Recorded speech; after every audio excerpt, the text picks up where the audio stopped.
everybody, welcome to CBT with Alicia. I thought it was about time I recorded a video actually about CBT rather than just the singing ones. The reason I haven't recorded for a while other than singing is that I've been really poorly. I'm still not working, but I really wanted to do this video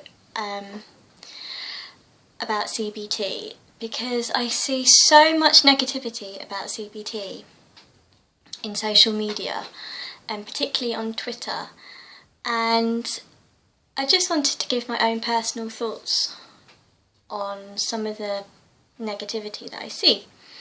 Now, I wanted to make it really clear that these are my own personal and professional opinions, so they are not the opinions of all cognitive behavioural therapists, they're just my own personal opinions. I often see things on Twitter where people say they don't like CBT, and sometimes I've asked these people why, and more often or not, the answers that people give make me feel quite sad, because often it's to do with things like the fact that they haven't had enough sessions, which often isn't the therapist's fault if they're working for the NHS, where they are really restricted, and in other services too where there's lack of funding. So that's one issue, and it's just as frustrating for the therapists as it is for the clients. It's a really difficult situation. But another thing is, when I've chatted to some of these people that say they don't like CBT, and I've delved a bit deeper, a lot of the time it seems to be because of the way CBT has been practiced. Now, I don't want to come over as criticising my colleagues or peers or anything like that,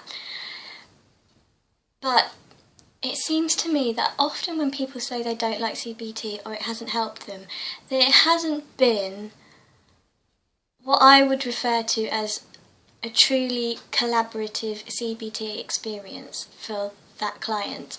And by what I mean by that is cognitive behavioural therapy in which the client and the therapist are working together as a team. So they're looking at somebody's problems and their goals together. The therapist being able to be a bit objective, not completely objective, but objective, and that person, the client, bringing their subjective experience, and it's a kind of meeting of minds. And to me, that's the way CBT should be. Often when I hear people say they don't like CBT, it's because they felt lectured to. And that totally isn't the idea of CBT. I would hate it if a client ever came away from a session feeling that I had lectured them.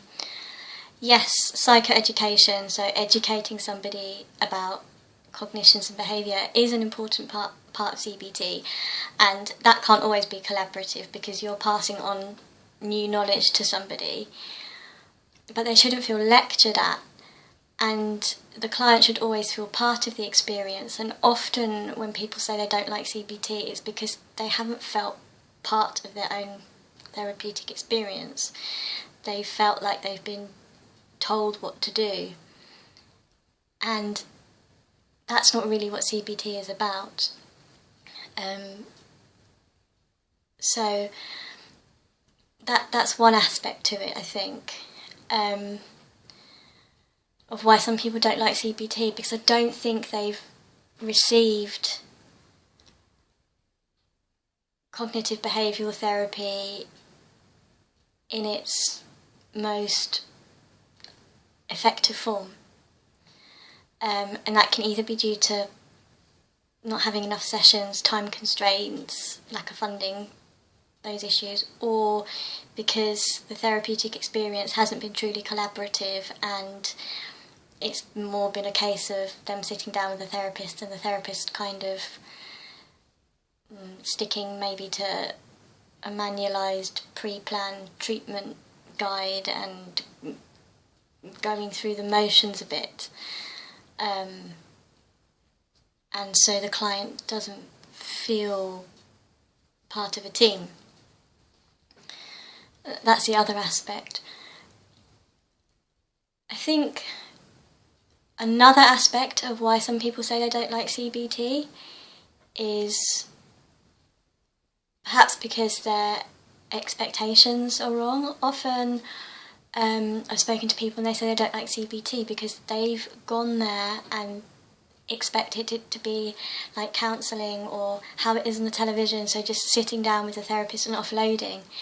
Now, I'm not saying that can't be very useful. I definitely think it has a place in therapeutic circumstances and can play a part in CBT, but the idea of cognitive behavioural therapy isn't to turn up to your session each week and offload everything. That's not what it's about. And if that's what somebody is wanting and feels that they're going to really benefit from that, then cognitive behavioural therapy isn't going to be right for them, because that's not what it's about in the first place. So I think that's another aspect to why people will say they don't like CBT. Another thing is, and I think this is to do with chronic illness and chronic pain and unexplained symptoms. People can be referred or suggested they go for cognitive behavioural therapy for pain and for living with long-term illnesses, etc. And some people take this in the wrong way. They think that they're being referred because the doctor or nurse or whoever's referred them thinks that their symptoms are in their head, or that they're somehow magnifying their own symptoms or exaggerating their symptoms or something like that. And that's totally not the case. When I have had clients in the past that have lived with chronic conditions or unexplained physical symptoms or whatever, I'm not there thinking, oh, I've got this person in front of me and their symptoms are created psychologically. That's not the case at all. Cognitive behavioural therapy can be a really great way of helping someone to cope with the stress of having a diagnosed physical health problem or physical symptoms that haven't been diagnosed. And just because they haven't been diagnosed or given a label, it doesn't mean that the pain isn't real. And the therapist isn't trying to cure you of your pain or anything like that. What the therapist is doing is trying to help you find the best ways to manage your condition, whether your condition has a diagnostic label on it or not. So, for example, I've lived with chronic pain for... I'm 31 now. I've lived with chronic pain since I was 14 years old. Now, I've only recently got a diagnosis as to why I have so much pain. I've been diagnosed with Ehlers-Danlos syndrome. But before I had a label for my pain, it was kind of, a lot of it was put down to sort of unexplained physical pain. Now, the fact that I've got a label and it doesn't change my pain, doesn't change my suffering. And when I have a client that's experiencing really distressing physical symptoms, to me it doesn't really make that much difference whether they have a diagnosis or not. Basically, this person's in pain, and that's all that matters. And pain is a very complicated experience anyway. You can't separate the physical from the psychological. Pain is a psychophysiological experience. You need both your mind and body to experience pain anyway, but I don't want to go too much into that. But yeah, so people can often get quite defensive and quite angry and quite frustrated of why have they been sent to this therapist, you know, to deal with a very real physical problem. And it's because living with pain and living with chronic illnesses for many people, and I certainly know for me, is really tough and really difficult, not just physically but emotionally. And sometimes you need somebody else to help you find your own way through that and help you find your own ways of dealing with your pain. And sometimes, but not always, sometimes by having cognitive behavioural therapy, it can reduce the impact that symptoms have on your life. And that's not meaning to say that cognitive behavioural therapy is going to take your symptoms away, but because of the such delicate interplay between the mind and the body, sometimes cognitive behavioural therapy can help turn down the volume on your pain, or turn down your awareness of your pain a bit, so it doesn't have as much of a negative impact on your life. And it's quite a simplistic way of looking at it, but that kind of is the idea about it. And, you know, also cognitive behavioural therapy looks at goals as well, and pacing. I think pacing is something that applies to many chronic pain and chronic conditions. And yeah, so it's not about trying to take away your pain, it's not about trying to say that your pain is psychological, it's not about trying to say that you're making your own pain worse. It's not like that. It's trying to work with you and help, if we can, to reduce the negative impact that your illness or symptoms have on your life, and to help you manage your condition better. So I hope this has made some people think twice about CBT, and for those people that say they don't like it, I'd say give it another chance. Give it another chance with a therapist that is able to, if you can, to give you really proper individualised CBT that's individualised to you and that's going to work with you as a team. I know not everybody can do that.